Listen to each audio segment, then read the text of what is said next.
Good morning, everyone, and welcome back to the Channel Insight podcast, where we transform each conversation into actionable insights. I'm your host, Dinara, and today we are going to talk about the conversational AI and its practical application. And I'm absolutely thrilled to be joined today by Seth Halpern, co CEO, co founder at Embrace.AI. Welcome to the show, Seth. Thanks, Dinara. I appreciate you having me. It's so great to see you again.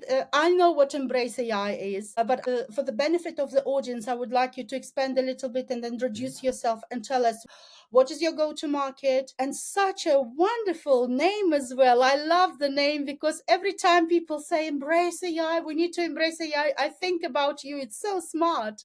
We appreciate it. We appreciate it. Well, first off, thanks for having me on your podcast. Really excited to spend the time with you. I'll share a little bit about Embrace.AI. We're focused on bringing product support to where people work.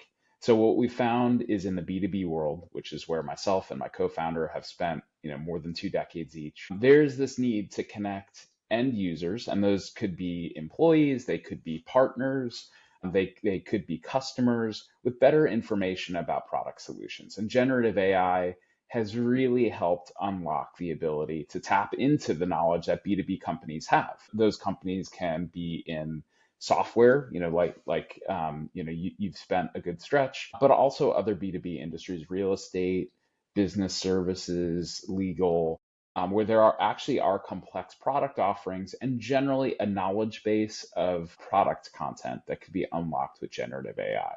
So we bring all of that content to users through a variety of mechanisms. It could be like you've had some exposure to within a partner portal. We can bring our embeddable widget. We have companies that are accessing us via Slack. We have an API so we can live in product. But our focus is help an end user get to the information they need about a company's offerings through a very different conversational AI experience. It's great to know that you expand across different industries, as you've just mentioned. But what is your ideal customer? I know the application can be different, but and how do you approach them about your offerings and services? Yeah, it's a great question. Just in thinking about what the company profile is, we think about it as sort of like, I'll just call it medium enterprise. It's companies that have a material volume of end users and a material volume of product content that they, can bring together with Embrace.AI. And as I mentioned, oftentimes those are companies in tech, hardware, software, in business services, and we just find those companies really have a need, and it's coupled with access to information that they have. From a go-to-market perspective, we've been focused really on direct sales. That is, our primary engagement mechanism with customers. Myself, my co-founder, our product team really want to be able to connect closely with the market. The direct sales model is a great way for us to do that. We're obviously able to share our story. We learn from every single prospect and customer interaction. And we also find that companies who are evaluating generative AI solutions really have a lot of questions and want to be able to get answers on things like data privacy and security, their options in terms of how they would deliver it to an end user, what the implementation process looks like. It's all things that lend themselves to a direct sales conversation. So that's been our focus to date. That's really great. I'm your customer and we use it internally and externally. So I'm very much aware of its benefits, and it's really great platform that helps us so much in our day-to-day life. But when we open this platform to external users, to our partners, the first questions they started asking the Embrace AI, the Mhm. chatbot, right, were all about privacy and what do you know about my company? There was a bit of a fear associated with using it. So can you expand a little bit more on Sure. this topic?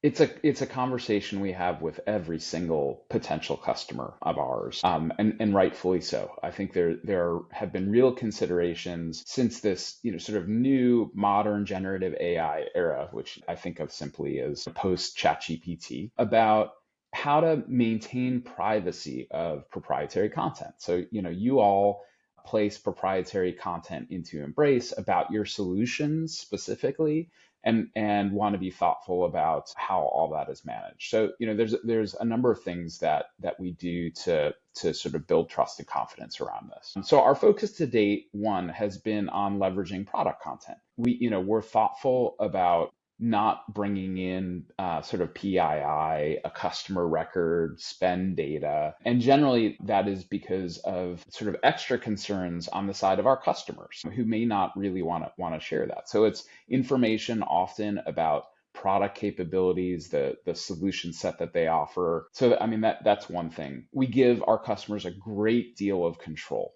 in terms of exactly what content they want to draw from. And so we have this notion of a digital content collection.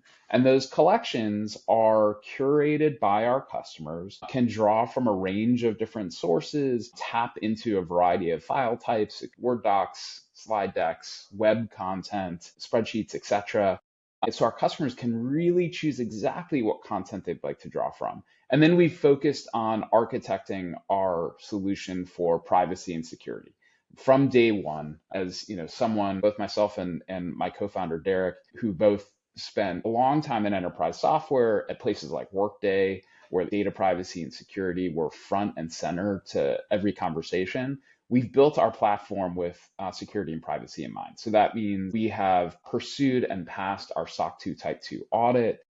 We have architected like our entire stack to ensure that any content that goes into Embrace does not wind up in the training data sets of large language model providers, which is sort of table stakes for a solution like ours.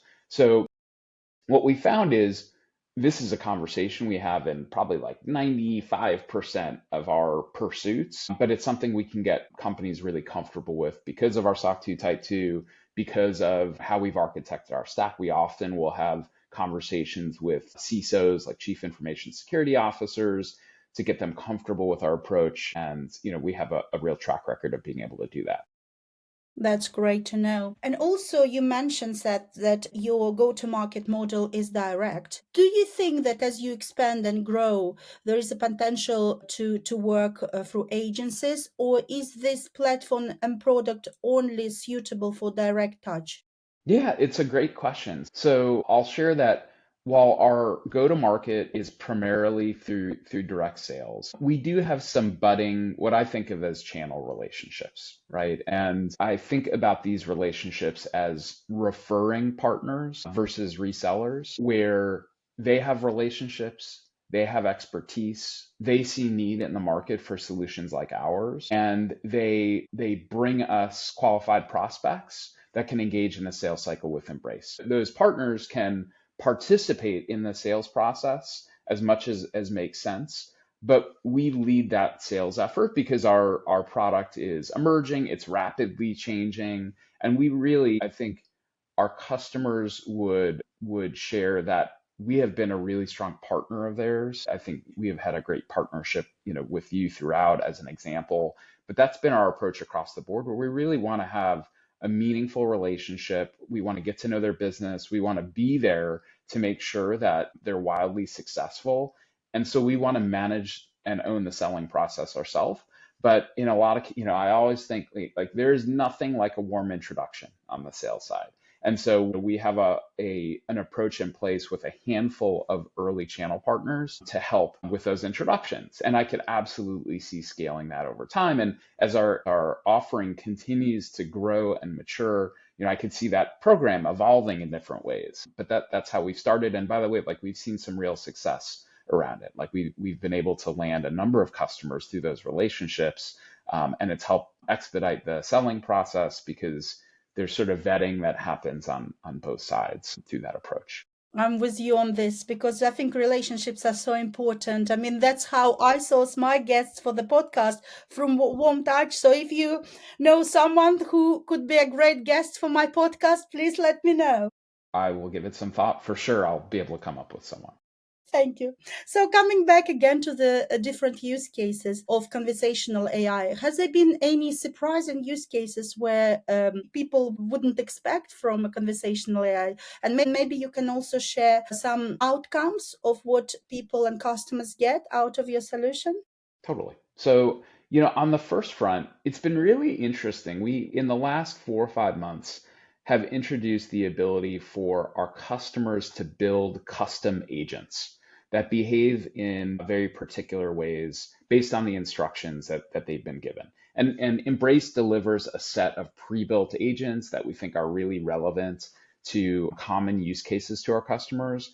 But again, like we've created this interface and user experience where sort of expert users at our customers, more admin style users, can experiment with and build their own agents. And so it's been really interesting to see what people have built. So, one example that I'll highlight here has been, a customer with a pretty meaningfully sized support organization who built an agent to really help train and assess the style of their support tech so that the AI agent in Embrace would behave in a very particular way to present certain challenging situations to the customer service agent on the other side. And they can go back and forth and one, be tested, and two, their peers and supervisors can actually observe some of that interaction and provide their own coaching beyond what the AI agent is providing coaching wise. So that's been a really novel and interesting approach to using our agent builder in terms of results. And we think about this focus on product support,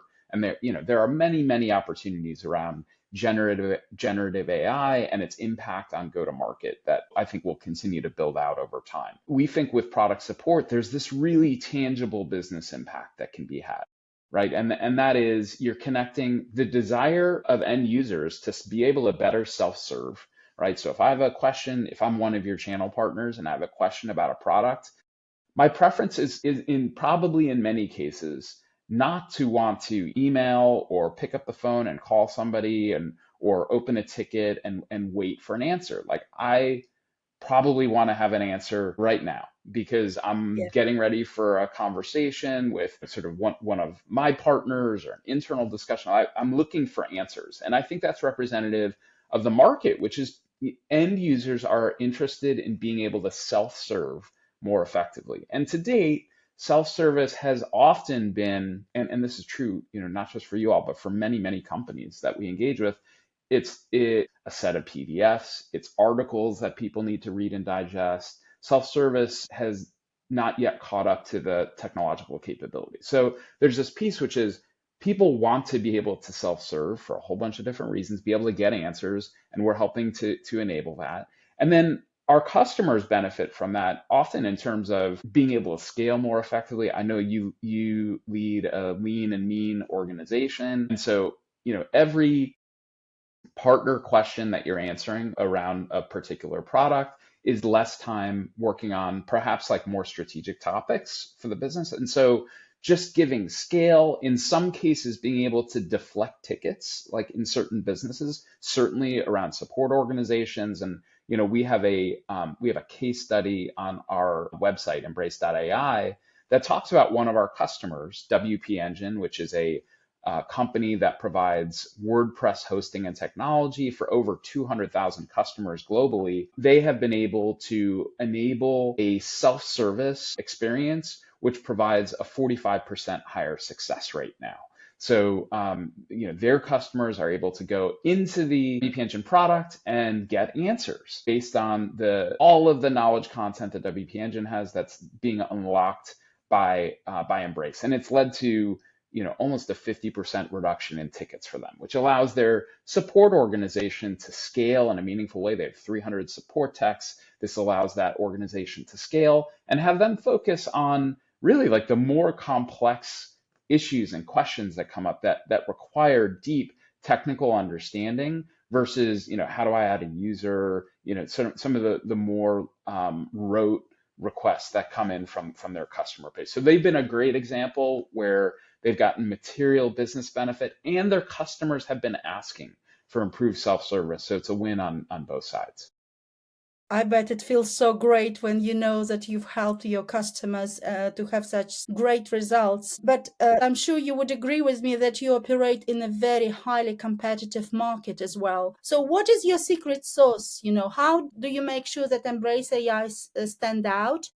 And also, how does it feel when you get a new logo, a new customer? Yeah, absolutely, absolutely. Great questions. There's undoubtedly there is a growing set of players in this space, whether they're startups like us, whether they're incumbents in a particular area, whether they're sort of like big horizontal players. There are plenty of sort of AI focused companies that are continuing to evolve their product offerings. So there's a number of places that we've really placed focus on. One is just the ability to distribute Embrace's capabilities pretty much anywhere a customer wants. And so I think about that in terms of like kind of two categories of use cases where our customers want to be able to bring product support. One is to their internal stakeholders, typically like employees and contractors. And we give them a set of options and choices in terms of how those people engage with Embrace. And our thinking from the get go is we want to minimize change management for any end user. We want to bring Embrace to existing workflows wherever possible. And so the very first place we delivered is like a place that you've seen in the past, and that's Slack, because men operate within Slack, Yeah. and they don't just use it, but their people live in it. Channels set up for support questions that are posed in front of hundreds of people to try and get answers. And so we have a Slack app so that Embrace can fit really tightly within that Slack experience. And people that are used to getting answers in Slack can pose those very same questions to Embrace and get answers. So Slack, we have apps that sit within ticketing applications. Zendesk is a great example. Zendesk is a really common ticketing solution that support organizations use. We are in the Zendesk marketplace, and we have an app that sits within the Zendesk ticketing environment. So those are some examples, some simple ones in terms of how we distribute access to employees. Mhm. But in a lot of cases, our customers want us to be in front of partners like you all, or they want Embrace to be in front of their end customers. And so we provide Mhm. flexibility there as well. We have an embeddable widget. And if you go to Embrace.AI, our homepage, you can see that widget in action. It's customizable and configurable, and it sits in line on a web property. We have our own chatbot. We have an API. Two of our biggest customers who each have 150,000 plus end users that have access to Embrace. Those customers wanted to control the user experience. They wanted to build and present their own user experience. And then they're using our API to connect to Embrace on the back end, to tap into the content collections that they've built, leveraging our generative AI capabilities and all the other capabilities we have. So one is this piece around the ability to have distribution through a really flexible set of options. Two, we've really focused on delivering accurate outputs, right? And companies typically go through a process early on with us, which is just vetting the accuracy of the outputs. You all did the exact same thing. You just want to know if there's a question that goes into Embrace, is an accurate output going to come out of it? And so we have a number of mechanisms to do that. Some of those are in the product, like we highlight where there are knowledge gaps. Some Mhm. of those things are in the core of our technology, where we've really focused with our engineering team in terms of being able to take large volumes of content, but be able to distill down to really precise answers. Um, Accuracy of outputs has been a focus, and just what I think of as speed and ROI, right? Our implementation times are really compact. We're typically getting our customers up and running over the course of, call it a 2-month time frame. And the ROI is there because the combination of our economics and the value proposition our solution provides really sets up our customers well for a significant and rapid ROI. I think the last thing that actually I would highlight is our focus on customer success. Yeah. We have really focused on deep partnerships with our customers. We listen where available, and we engage really closely through the implementation process and beyond to make sure that our customers are wildly successful. We have a subscription model, and we want our customers to renew over and over Yeah. again. And so it's in our best interest to ensure that success. And I think, that focus on customer success and relationship has also been a differentiator for us. Yeah. And I can vouch for it as well. We appreciate that. You've been a great partner. Because you're very creative in terms of how where you can apply your product, at least with Lookout, that's how it was. So great. So, Seth, I want to pick your brain a little bit about the future. How do you see the future developing for your platform? First of all, for your product, are there any current limitations that you think you will overcome in the near future? And also, how do you see relationship between human agents and AI? What does the future look like? Yeah, lots of good questions in there. So I think it's interesting software and sort of application companies like Embrace who partner with underlying large language model providers have this sort of symbiotic relationship, right? We do not endeavor to build our own large language models. It's something that's really cost prohibitive, and our focus is on the application layer. And so what you see in the LLM space, which is actually like really interesting and beneficial, is it's a really competitive space, right? You have highly visible competitors, OpenAI, Google, Meta, Anthropic, others who are building increasingly sophisticated and capable and cost efficient LLMs, these foundation models that we can tap into. And it's just exciting to see the continued advancements in those models. I think just over the course of recent weeks, there's been a lot of focus on reasoning models and the capabilities of reasoning models, which show the ability to perform even more complex activities by the LLMs. And so for us, we're constantly trying to monitor the evolution of the large language model options, new models that are coming out, the trade-offs between performance, capability, and economics, like sort of token costs for each of the model providers. And it's really exciting for us. And the evolution of those models will really help shape some of the things that are possible for application providers like Embrace.AI. So we monitor it really closely. I think we have, and you'll see us continue to focus on evolving our agent capabilities. So I talked earlier about we have launched the ability for our customers to build their own agents, as well as ones that we pre-deliver, but they can build their own agents that follow like a very precise set of instructions. They are given guidelines on a variety of different parameters and really can handle a wide range of specific instructions around brand tone and voice, the Mm-hmm. shape and format of outputs, how they retrieve information, how they present that information. And this year, we're going to continue to focus on agents and making those agents even more capable to perform tasks, right? And so those tasks can be within Embrace. They can be tied to perhaps the construction of new knowledge base articles to close existing gaps. And so you'll see us focus on continuing to up level the value and capabilities of agents for sure within Embrace. We have regular roadmap conversations that are shaped by our customers and what we're hearing from the market. And that's a place where we're focusing on. We're also looking at additional common platforms where people want to be able to tap into Embrace. So like I mentioned, we're in the Zendesk marketplace. We're looking at the Atlassian market. We're actually in process with the Atlassian marketplace and looking at similar environments where it's really natural for Embrace to sit into. B2B companies commonly are using these technologies, and we want to be able to present Embrace within those. Yeah, and we're wrapping up soon. So, said, do you have any advice for a customer who hasn't adopted a conversational AI just yet in their environment, and maybe it's a skeptical customer as well? Mhm. What would your advice be on how they should approach, choose the vendor, and roll it out potentially in the very near future if they want to be ahead of the curve? For sure. There are a lot of various offerings that are available in the market around just generative AI, but like broadly. I think for companies, one is selecting a use case that's really tangible, that can lead to some sort of positive and specific and ideally quantifiable outcome for them. And that advice has really shaped where we've made product investments ourselves.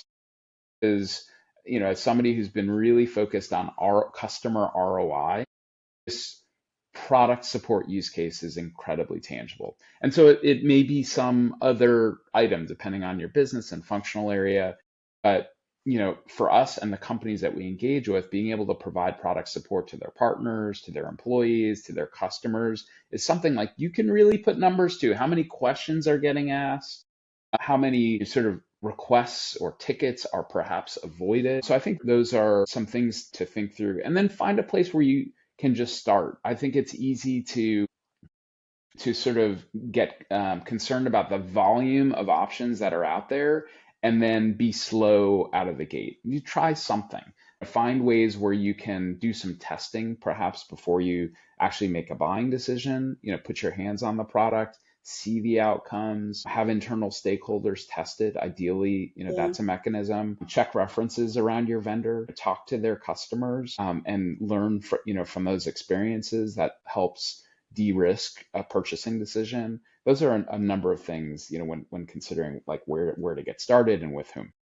That's really great advice. Thank you for this. So, you're very passionate about your platform, which is very understandable. And I've learned so much from you today on this discussion. What are other passions of yours? What else do you like doing outside of work? Any hobbies or any nice books you like reading? Yeah, yeah. So I try and like take in soccer, football for the rest of the world Yeah. anytime that I can, right? I grew up as a soccer player and have just always loved the game. And so I live in Austin, Texas. I'm a, proud season ticket holder for Austin FC, which is like our local MLS team. But I'll, love European soccer. The Premier League is, I think, the best league on the planet. So we'll, love watching Premier League, love watching the U.S. national team, but just in general, am a big fan of soccer as a game. Book wise, there's a book I'm in the middle of called Super Communicators, which is if you have ever the Habits book that Charles Duhigg published a few years ago. He's the author of this book about like really effective communication. And it's a great read, and like a lot of business reads is has a wide range of like stories and anecdotes to help illustrate a lot of the points. But I'm enjoying it. It's we're communicating with customers and prospects and our people all day long, and there's always things that can be picked up from something like that. It's been a really helpful resource. Absolutely. I should definitely read it. I think we can all benefit from it. Seth, it has been a great pleasure having such an insightful conversation with you. Thank you so much for your Of course. time, and I wish you lots of success with your company. Thank you so much. I Thank appreciate you. you having me.